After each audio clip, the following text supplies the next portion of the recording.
Conclusion. Working after retirement can provide great opportunities to work on your own terms. Companies appreciate the value older workers bring to the table. There are many ways you can work online. You can work on your own terms. You can work on your own schedule, because the internet has just made remote work so much more flexible and lucrative. You can also look into building passive income systems. If you are sick and tired of having to actively work for your money, creating online passive income through online publishing and other methods is definitely a great option. With that said, use the information above to zero in on remote income options that make the most sense in your situation. You can take a long, hard look at your personal circumstances and look for the right fit. Just because other people are doing it and generating good results, it doesn't necessarily mean that it would be right for you. You have to look at the totality of the situation. Make sure that everything fits just right so you can take advantage of the right opportunities and produce the right outcome. The best part? You got to learn something new. Just because you're a little older doesn't necessarily mean you have to be old.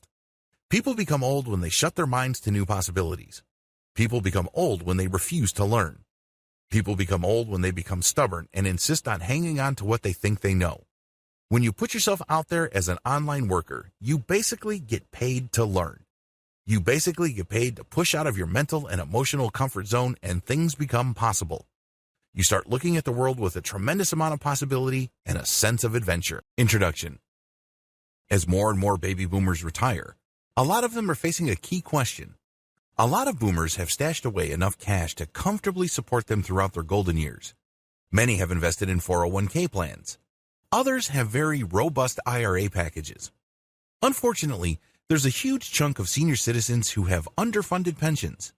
A lot of them are simply relying on Social Security. Others may have private pensions that don't really pay all that well. Not surprisingly, a significant percentage of baby boomers who are now retiring only choose to semi-retire. They still work upwards of 20 hours every single week to essentially supplement whatever pension funds they're getting from the government or from private sources. On the other hand, there are a lot of senior citizens who simply have a lot of time on their hands. They don't need money because they're well taken care of by their retirement plans. That's not the issue with them. The issue is, what do they do with their time? Regardless of which group you belong to, if you're a senior citizen, you should definitely look into working from home using the internet. There are many work-from-home jobs available out there, and the key is to use these opportunities to maximize your personal potential. You may not need the money, but you can definitely use the engagement. Why wouldn't you want to work on something that engages your sense of curiosity, adventure, and possibility? Wouldn't it be awesome to work on something that produces money while at the same time pushes you to be as creative and as imaginative as before? If you answered yes to any of the questions above, earning an online income may be the answer you're looking for. Why should you work from home? I know this seems like a very basic question, but we can't assume that we already know the answer. It's much better not to assume anything so as to not overlook anything. This is a very important basic question. Why should you work from home? What kind of benefits would you get working remotely? Convenience. When you're working from home, you don't have to put on your work clothes. You don't have to get from point A to point B. You don't have to hassle about traffic. You don't have to budget for lunch. You don't have to deal with office politics. You're just dealing with work in an environment you can control. After all, you're working from the comfort of your home. Also, you save a tremendous amount of money in commutes, in lunches, and all sorts of daily hassles that the daily grind brings to the table. You exercise your brain. There is such a thing as senior citizen brain drain. If you're a baby boomer and you've been working with your brain all these years, when you retire, suddenly, all that brain activity goes off a cliff. Maybe you were upper management in your career. People would come to you for all sorts of hard decisions. Maybe you would process a lot of data. Maybe you were a doctor or a lawyer during your previous career. These involved a lot of reading, analysis, and hard decisions. Well, when you retire, it's very easy for your brain to turn into mush because you just find yourself reading magazines, watching YouTube videos, and essentially giving your brain a pass. Well, when you're doing work for others from the comfort and safety of your home, you get to exercise your brain. Maybe it's not at the same intellectual intensity as before, but you're at least giving your brain something to do. You put yourself in a situation where you can remain intellectually productive and mentally sharp. The best part to all this is that your brain improves or at least maintains its functions when you learn something new. So, If you're going to work from home and you've branched into a new area that is outside your core competencies, you can bet that you are definitely giving your brain a much-needed workout. Don't disregard the money. Depending on how well your retirement has been set up, money may not even be a consideration for you. On the other hand, if you haven't saved much for retirement, money is a big deal. Regardless of how big of a factor money is to you, please understand that working from home can be lucrative. The techniques that I'm going to teach you in this training are going to step you through many different ways of making money on the internet, as well as through hybrid solutions that make online and offline platforms. The bottom line is, depending on how hard you work, depending on the kind of system that you build, and depending on how you invest your time and how your reputation shapes up, you can earn quite a bit of money. In fact, a lot of retirees easily make six figures just working from home. Now, that may not be a big deal to you because if you were particularly successful in your career, six figures is small potatoes. But in many cases, senior citizens working from home who pulled out that much money actually put in very little time. Also factor in the amount of time, focus, and planning that went into producing income. You get flexibility. The great thing about working from home is you get flexibility. Personally, I love this. I have a small boy, and it's really a pleasure seeing him grow up. The great thing about becoming a parent is you get to relive your childhood through the eyes of your child. Whatever issues you may have had with your parents or whatever misgivings you may have had about your own childhood, you have a chance to fix that with the life of your child.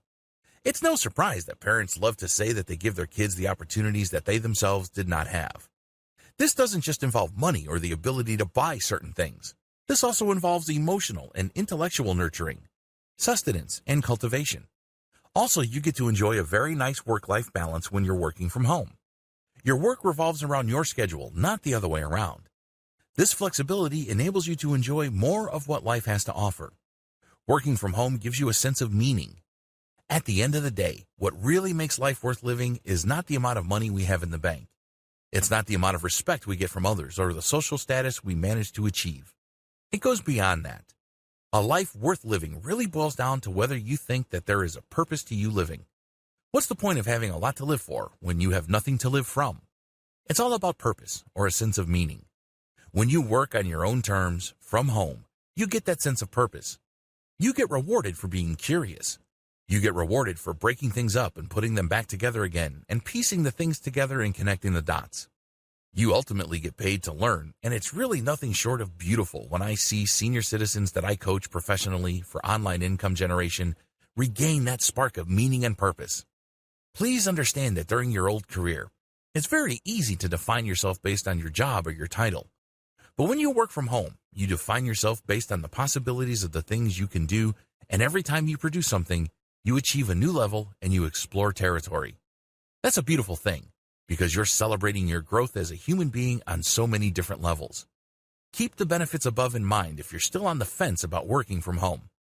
Please understand that senior citizens working from home don't just benefit financially from doing so. They stand to gain so much more. Get an online job as a virtual assistant. In the United States and elsewhere, there are huge numbers of companies that are discovering the power of a distributed workforce. Now, a lot of these companies are startups that have a purely online business. Maybe they have online stores, or they offer some sort of software service available through the web. However, interestingly enough, an increasing number of offline businesses are also turning to the internet for specialized virtual assistant services to help them find new customers, take care of digital paperwork, or do some logistical work like managing appointments, researching clients, and similar tasks. Accordingly, there is a strong demand for virtual assistants. Senior citizens can take advantage of this growing demand. This is especially true of individuals who have worked at an office before. Maybe you were an administrator, or maybe you assisted executives, or you just know your way around an office environment. The tasks involved. Virtual assistants usually just handle administrative tasks. This includes answering emails, scheduling appointments, going to travel websites and buying tickets for executives, as well as setting up all sorts of travel arrangements. Essential requirements. In terms of character traits, you need to be able to work under pressure. The pressure normally comes in the form of a deadline. You also have to have solid critical thinking skills, and you have to be a self-starter. This means you don't require somebody to look over your shoulder. Your boss doesn't have to shake your cage so you can get motivated to work. At the very least, you must be able to deliver what's expected of you at the expected time. Finally, you have to have solid English communication skills. This can't be emphasized enough. You have to write and document what you did for your employer. Now, a lot of times, this is taken care of by project management software. You're given a series of assignments and you just plug in what you did and at what time and you are done. Well, it all depends on the setup. Some virtual assistant arrangements are more informal than others, while others require specialized tracking software. In fact, some virtual assistant jobs have a status check software installed on your computer. This enables your employer, with your full legal permission, to check your screen at any given time within the block of time you agreed to work. This will let them know if you're playing online poker or messing around online or actually doing the work they pay you for. Different arrangements. What I would suggest is you try to get a virtual assistant project that pays based on outcome instead of time. The problem with working on a time-based basis is that it feels like you're working at an office. Sure, you're working from the comfort and convenience of your home, but your time is severely restricted. This is made worse when your boss can check your status by checking your screen. By shifting to an outcome-based arrangement, your boss will pay you for results. The results are pretty straightforward in a typical virtual assistant arrangement. Either you set up the appointment, either you looked up the clients and made contact, or you didn't. Either you booked tickets or not. These either-or situations can easily be documented. This way, you don't have to constantly watch over your shoulder and have to worry about some sort of virtual surveillance by your employer. You only need to send them the right reports at the right time. They can verify them, they can double-check them, and once everything checks out, you can then move on to the next task. Of course, this is not always possible. So make sure you look at the project details before signing up for a virtual assistant job. These details do vary from employer to employer. Customer service representative or technical support. While a large chunk of CSR work moved overseas, there is still a space for senior citizens in the United States to become CSR or call center workers. The key here is specialization. The great thing about inbound sales that requires specialized knowledge is that people are calling in regarding a particular product or concern, and you can easily scale up the interaction so they end up buying something more valuable than what they originally thought. In many cases, they end up buying something when they just called in to ask a question. Types of tasks. Different call center jobs have different configurations. The best paying ones involve some sort of sales. Now, please understand that this doesn't mean that you have to become some sort of used car salesman with all the necessary cheesiness and obnoxious behavior. It doesn't have to be like that.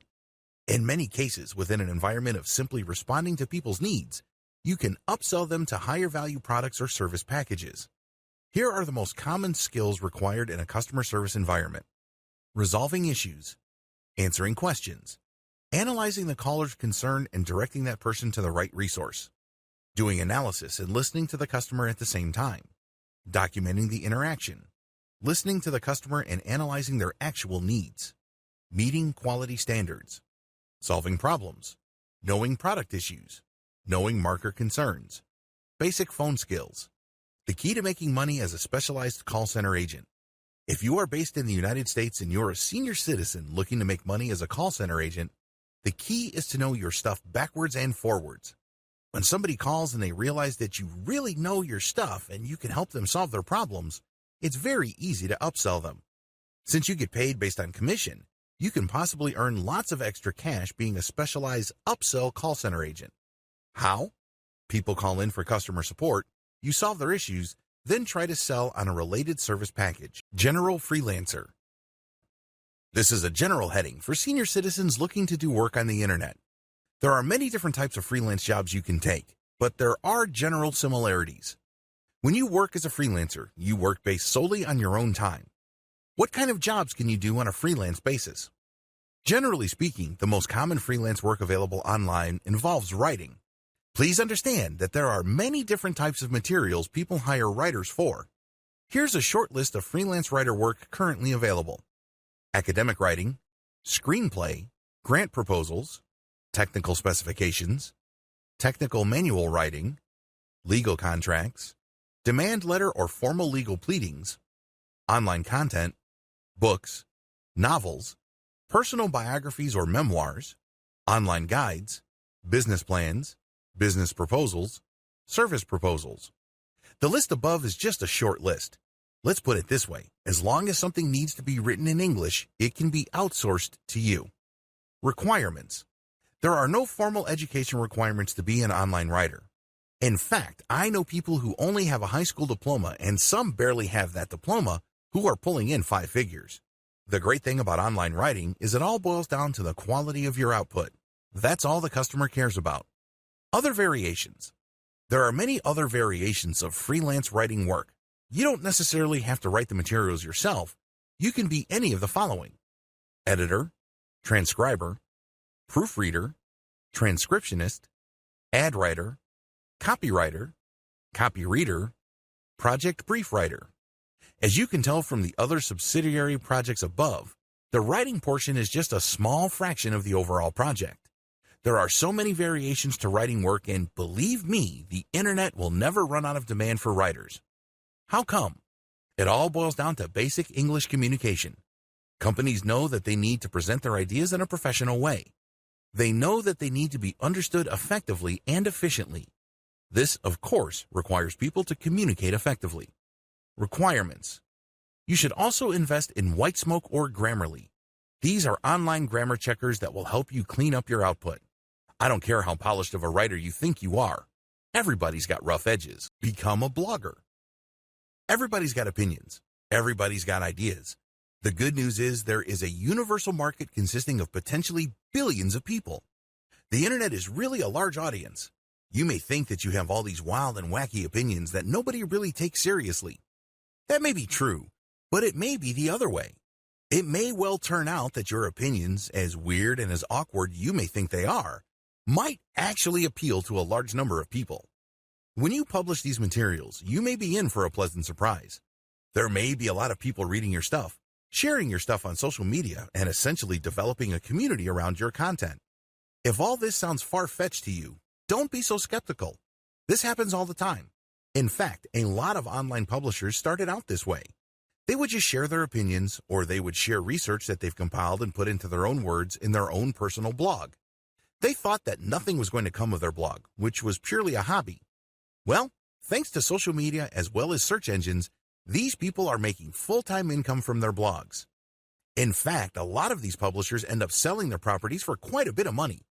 $100,000 to $1 million is not unheard of. Excited yet? Follow the tips below to set up your own blog. Pick the right niche. If there's any one piece of advice I can give anybody looking into blogging, it is this: your niche will make or break your blog. Pick the wrong niche and your blog will die. According to the New York Times, over 90% of blogs ever started end up dying. That's how high the blogging failure rate is. A lot of this can be traced to the wrong niche. You have to pick a niche that is rewarding enough for you to remain motivated and pumped up about blogging.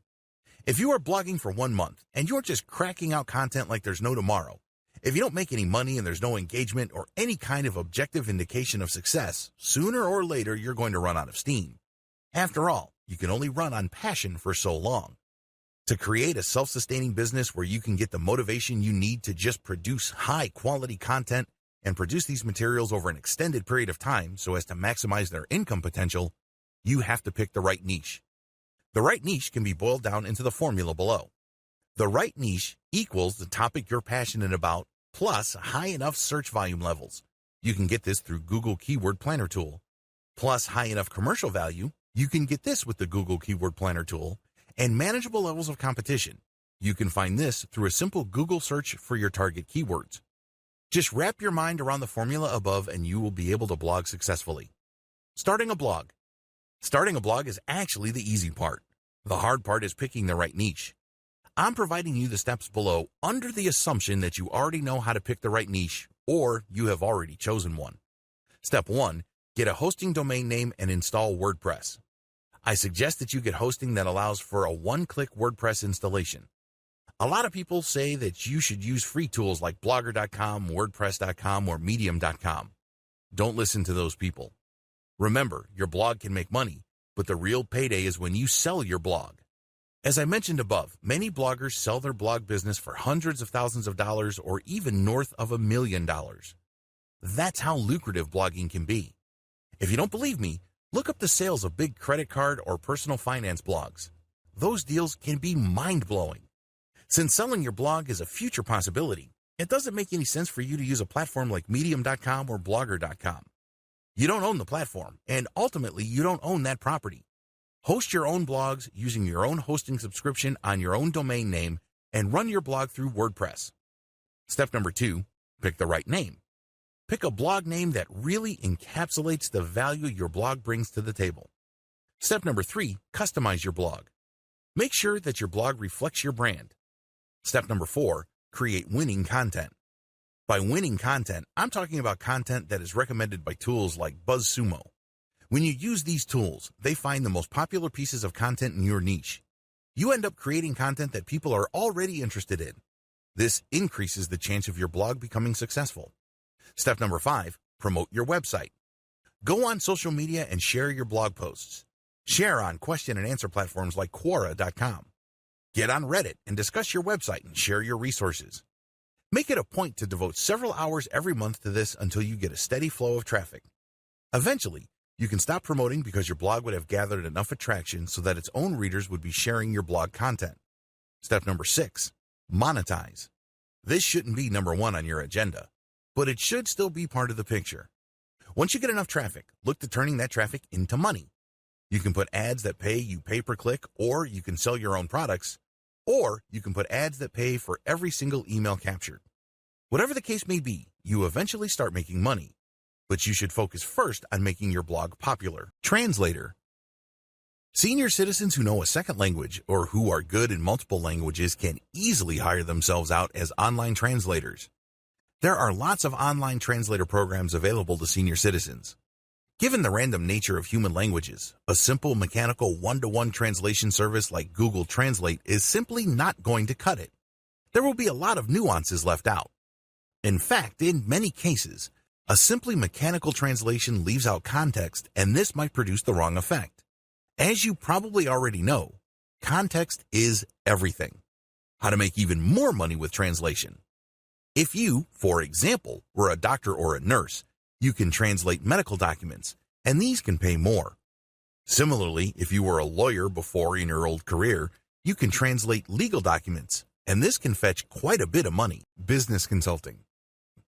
If you were instrumental in growing a company in whatever capacity, you can choose to become a business consultant. Business consultants earn quite a bit of money because people are looking for their experience. You can give out advice. You can start up through crucial stages of its development. You can offer coaching services.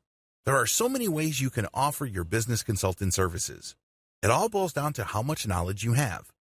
Freelance versus publishers. The big factor to consider if you're thinking of becoming an online business consultant really boils down to delivery.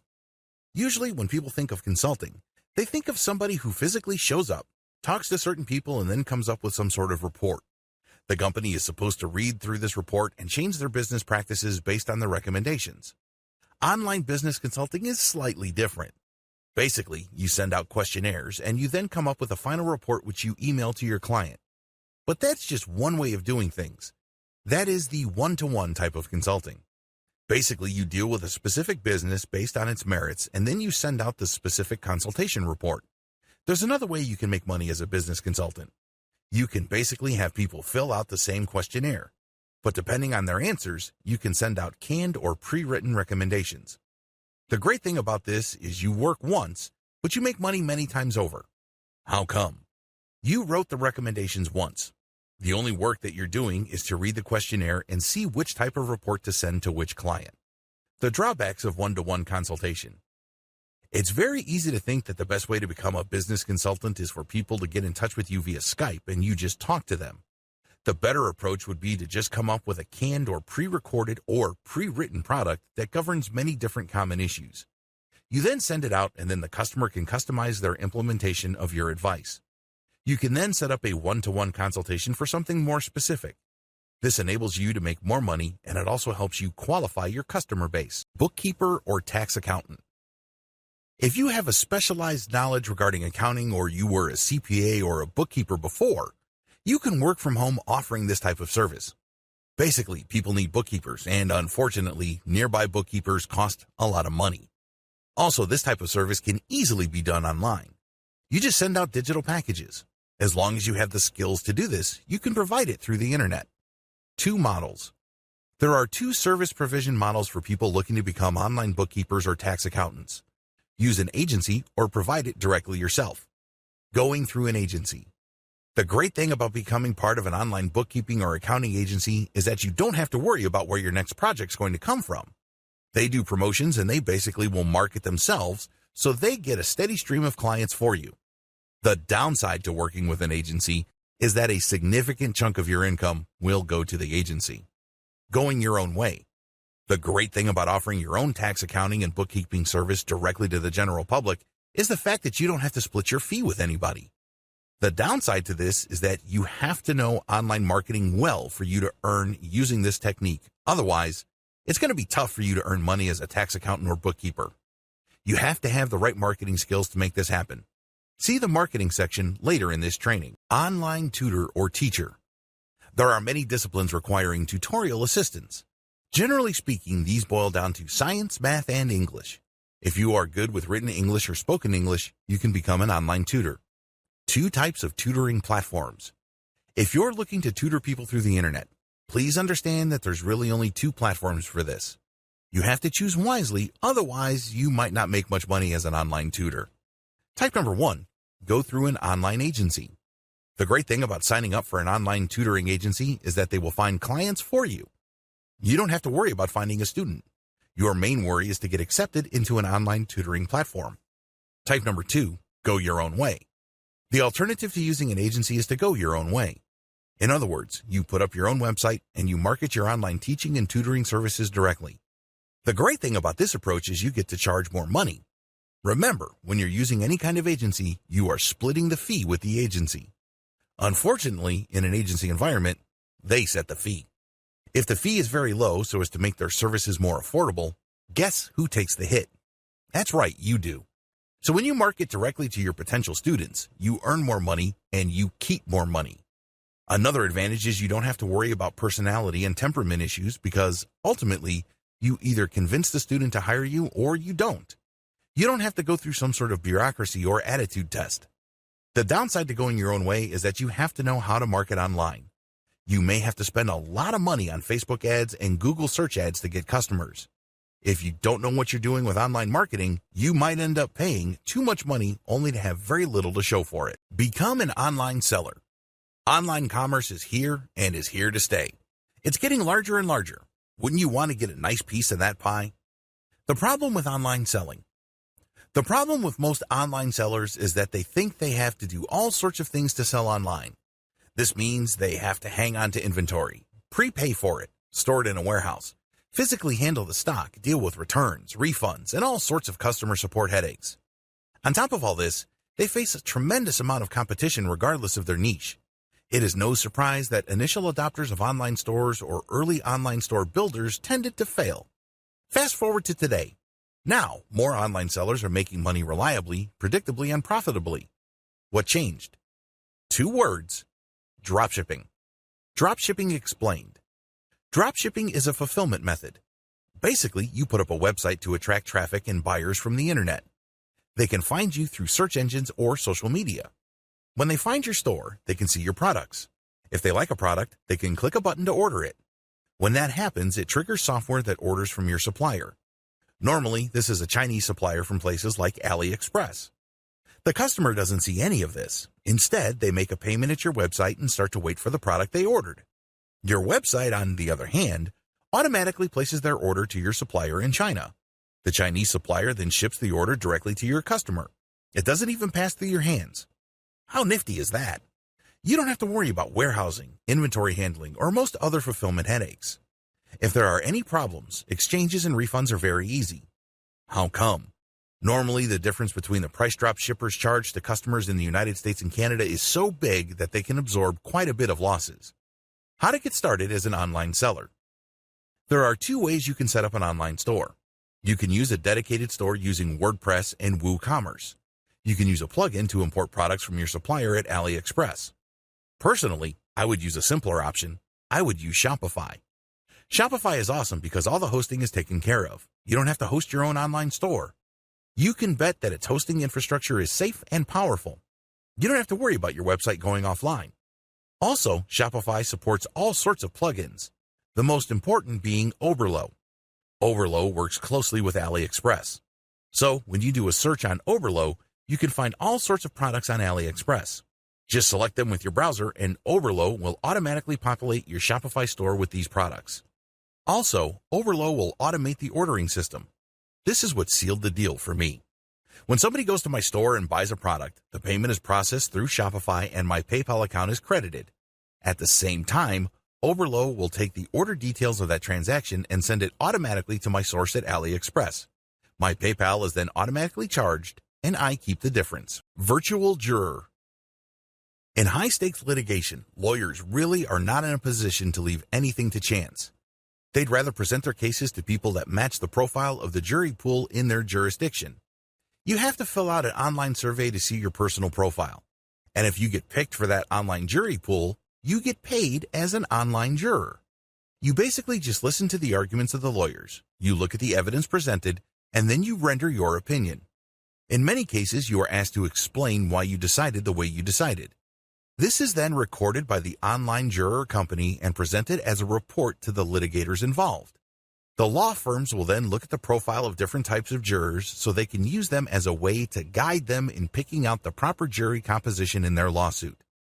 In other words, by going through an online juror system, they can get a good idea as to which jurors to select so as to maximize their chances of success. On the other hand, if the online jurors uniformly or almost universally decide for the plaintiff or the defendant, the law firm might decide to just settle the case. No matter how you cut it, your job as an online or virtual juror is actually very important. It can save companies a lot of money. It can also save plaintiffs a lot of hassle. Other work-from-home opportunities. If you want to work at home, there are many different options available to you that can involve a hybrid of online visibility and offline work.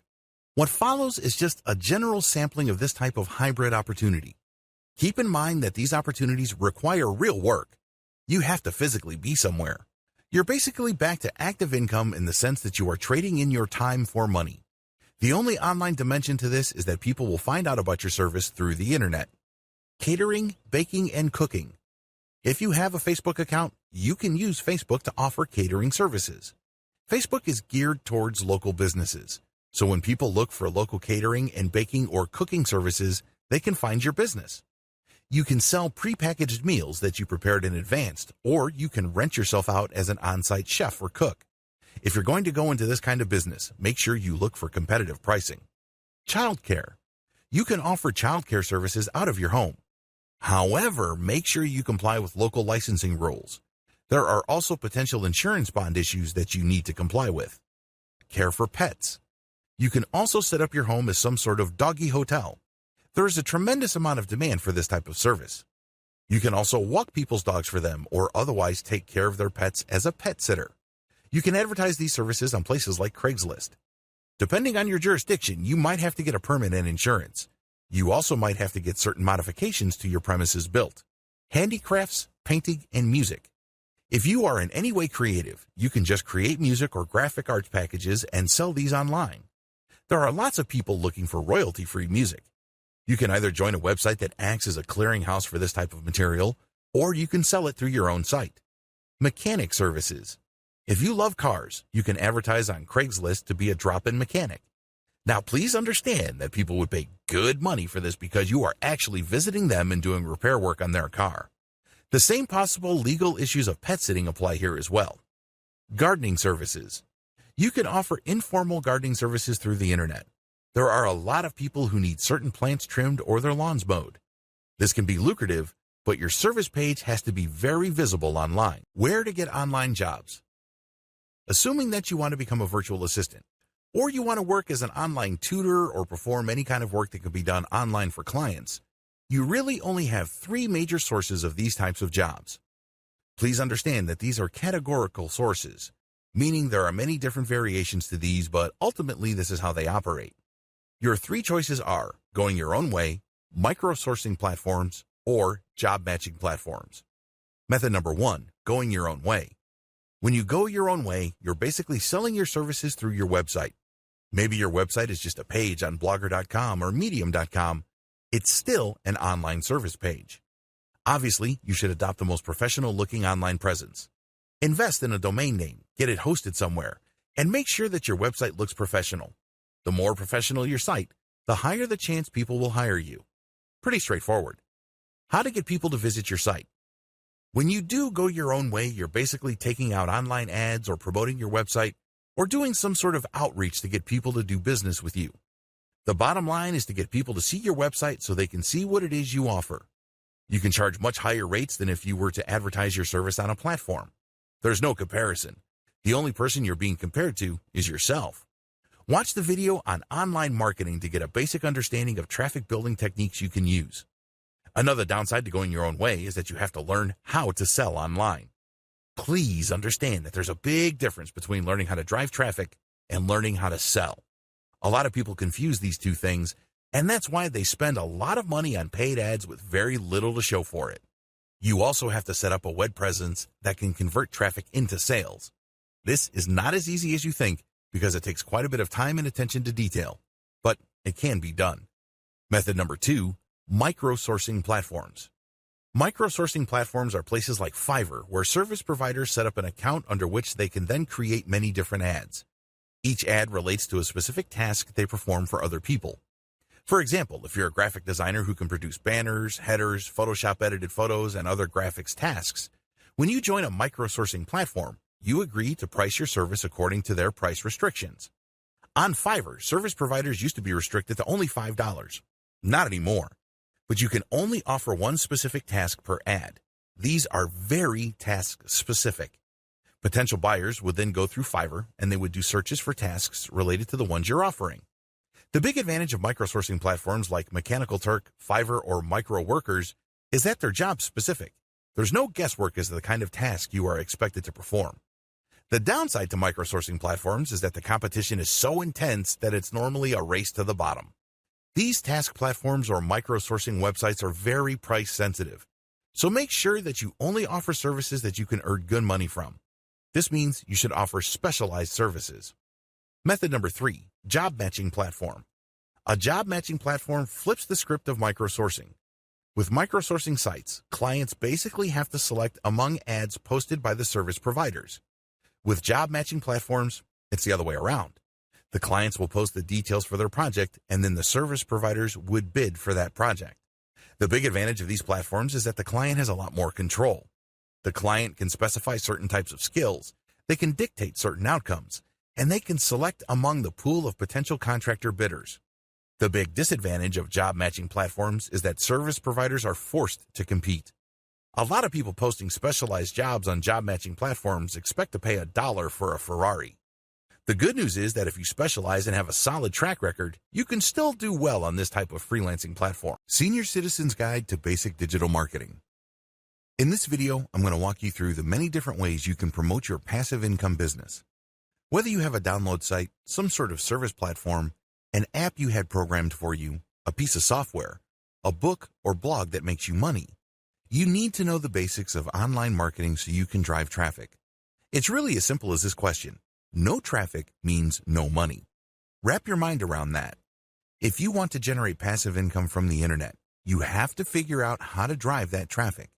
Of course, the cheaper the traffic, the better. The good news is that the vast majority of the methods I'm going to describe below are free.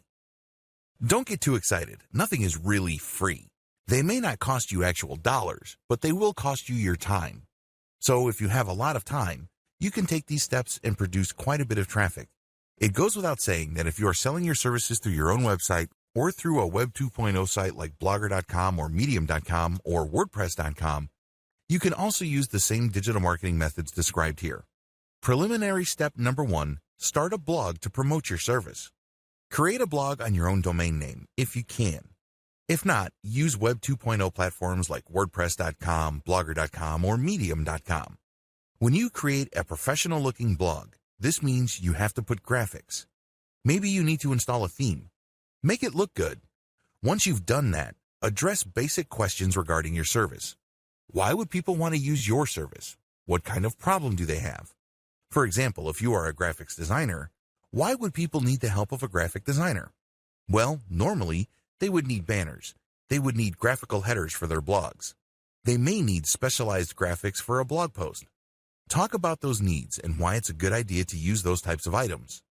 Talk about the benefits of such graphical products for people's business. Go to places like Quora.com to compile a massive list of questions people normally ask regarding your type of business. Answer those questions on your blog. Alternatively, you could offer buyer's guides.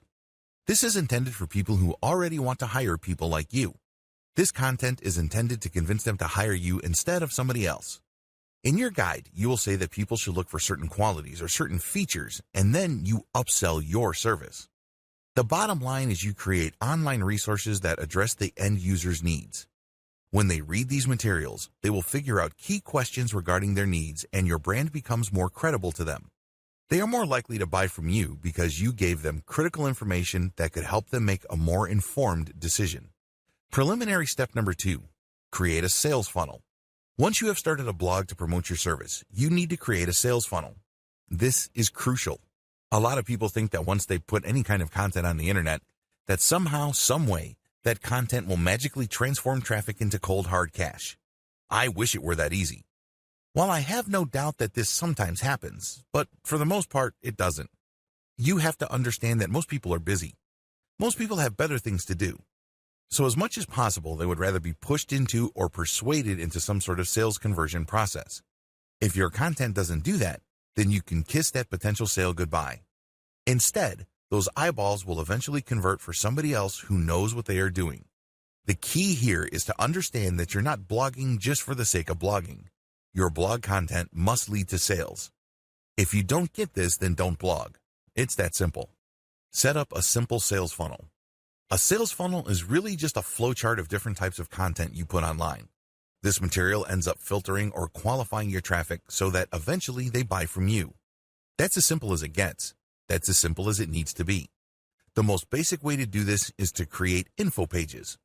These are pieces of content that answers people's questions and defines certain issues for them. These can be used as resources by people ultimately interested in the service that you are offering. However, once you have created these pages, they should link to selection pages. On these pages, you tell people how they should select the right service provider. This is how you gently nudge them to pick you. But if you don't call them to action and just tell them, okay, here's the answer to your question, you're basically trusting that they will pick you. How can they pick you when you didn't even tell them, hey, I'm available. Here's what I have to offer. Here's why my service is so superior compared to others. You have to create selection pages. These can be reviews. These can be finely tuned selection guides.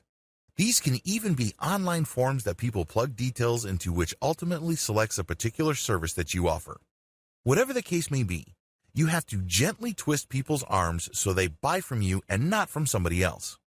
Remember, the name of the game is not just to find your stuff, but to get them to something that will put dollars in your pocket. It's all about conversion. Now, if you have a passive income site, this also applies.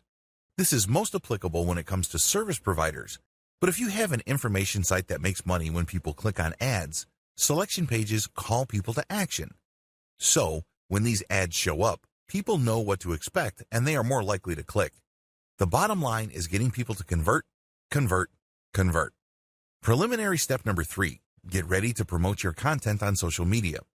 What follows are actual traffic generation methods. It's really important to understand that if you don't generate traffic, you're not going to make money. It's that simple. No traffic means no money. To put it in a more positive way, traffic means money.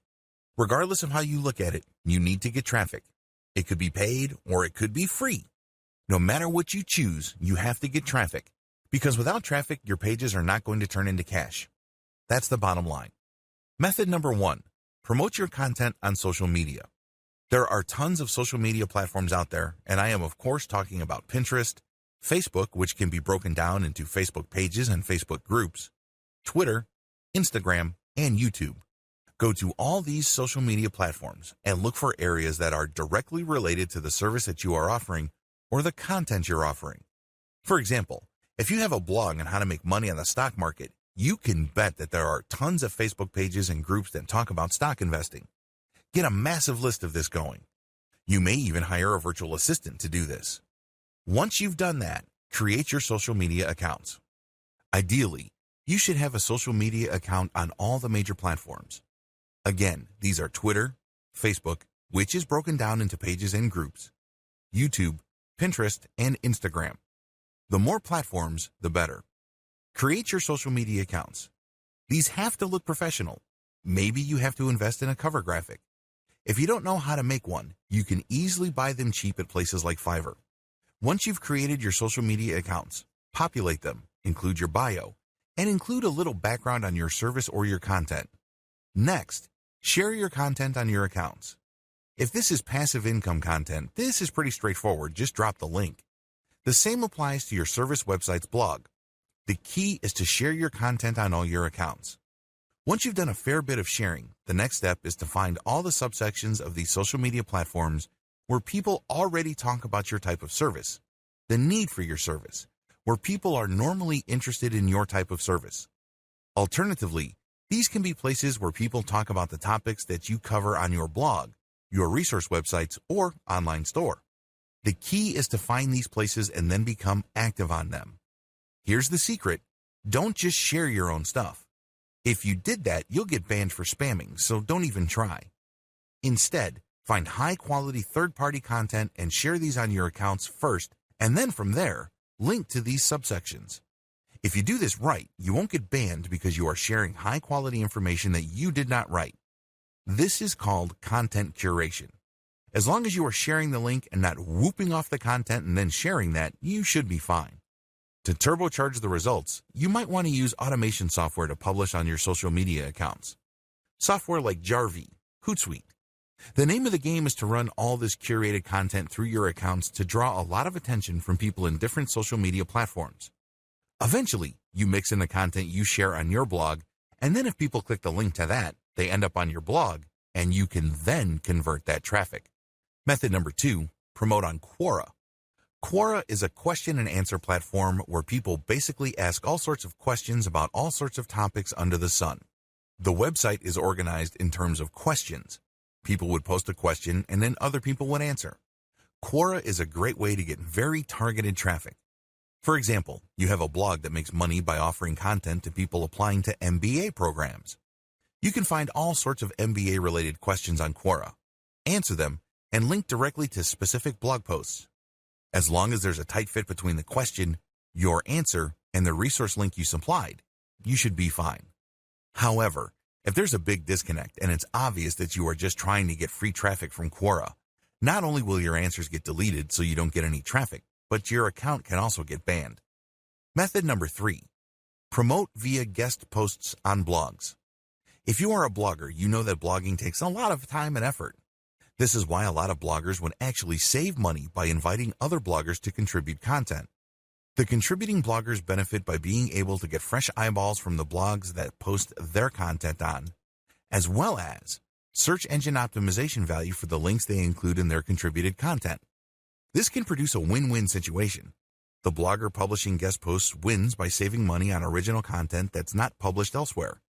The contributor gets benefits by getting eyeballs and producing direct traffic that way, as well as a backlink for SEO purposes. The downside to guest posting on blogs is that you may be in a niche that is so specific that there are only a few blogs that cover it. When you try to pitch these blogs on your guest post, they may not be all that receptive. Method number 4, promote on Reddit. Reddit prides itself as the world's front page. It can make that claim because it gets a huge amount of traffic. When you post a link on the appropriate subreddit on Reddit, there's a good chance that it can generate quite a bit of traffic from that platform. Of course, the more specialized the subsection is, the less traffic you should expect. This is not necessarily bad. For example, if you have a blog that helps people get into medical school, you can promote the links to your blog post on subreddits that help with medical admissions. While it's obvious these sections on Reddit don't get much traffic, promoting on these subsections is still worth it because the eyeballs that you do get tend to be very interested. In other words, this is qualified traffic. This is not some random person just looking for funny pictures or inspiring images. These are people who are actually looking for specific problems related to medical admissions. If you position your post right and set up the right context for it, you might get a lot of customers. These are people who are looking to click on your ads or order services from you. The downside to Reddit is that people on Reddit are very, very sensitive to spam. Even if you're not actively promoting a link, or even if your post does not have the link on it, they'll still find a way to report you for spam.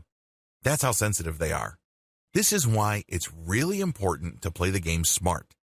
You can mention the name of the website without the .com at the end. You can mention the email address of a person and then say that they are using Gmail and what their name is.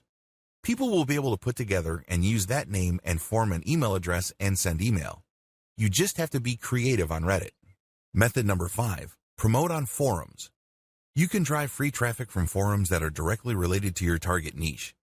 If you provide the service to website owners in the air conditioning industry, for example, you can find air conditioning forums populated by people who own air conditioning businesses.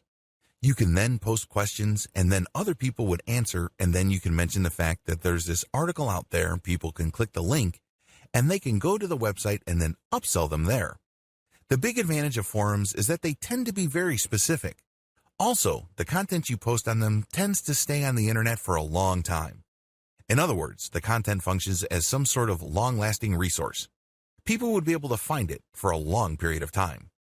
The downside is that just like Reddit, many forum users are very sensitive to spam. So as much as possible, you should develop quite a bit of credibility first. You can't just go in and just drop a link on day one. It doesn't work that way. Sooner or later, start dropping third-party high-quality content links. These are links to materials you know are the ultimate best with no disputes about the quality of their content. Of course, this is not your content, but it wouldn't matter because when you're sharing this content, people start looking at you as the authority. They know that when they pay attention to you and take you seriously, that you will not steer them wrong. You always give them the very best information. That's the kind of reputation you should build for yourself. Once you're able to do that, then you can start sprinkling in your own blog posts. And when people click those, they will end up with your website and you can then convert them. Method number 6, promote on Facebook comments, plugin-powered blog posts.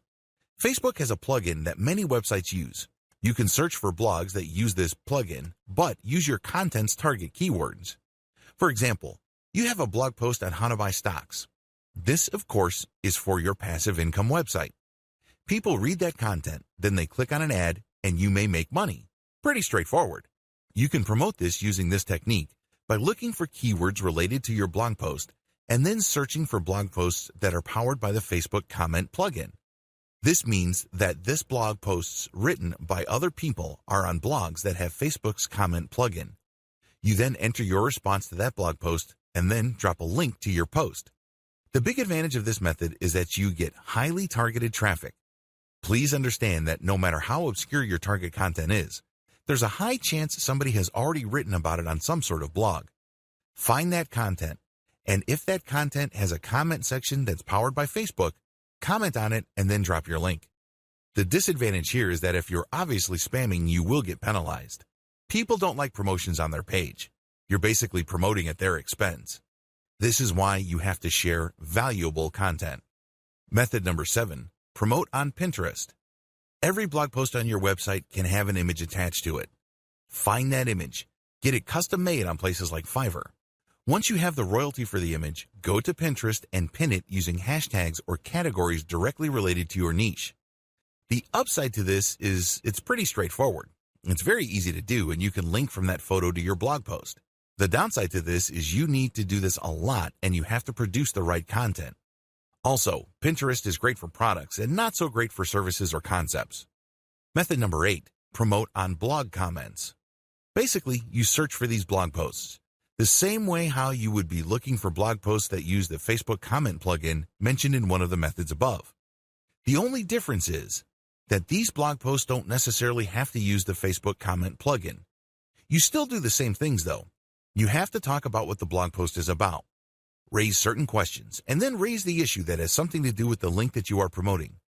This is not something you can copy and paste. You have to do this on your own. You have to be a decent writer to pull this off. But the good news is, if you are able to do this right, you will attract the right eyeballs. Method number 9, Facebook page commenting. Find your competitors on Facebook.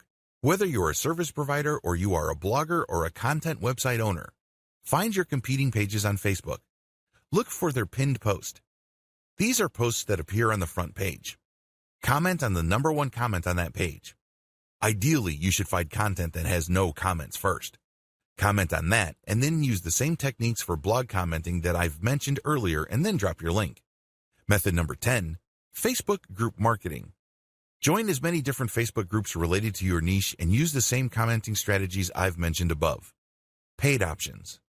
In addition to the free methods above, you can always pay for traffic. Depending on how much money you have available to invest in building an online income stream, this may be a workable option, or it may be off limits to you. It's a good idea to cut your teeth on free traffic generation first before paying for traffic.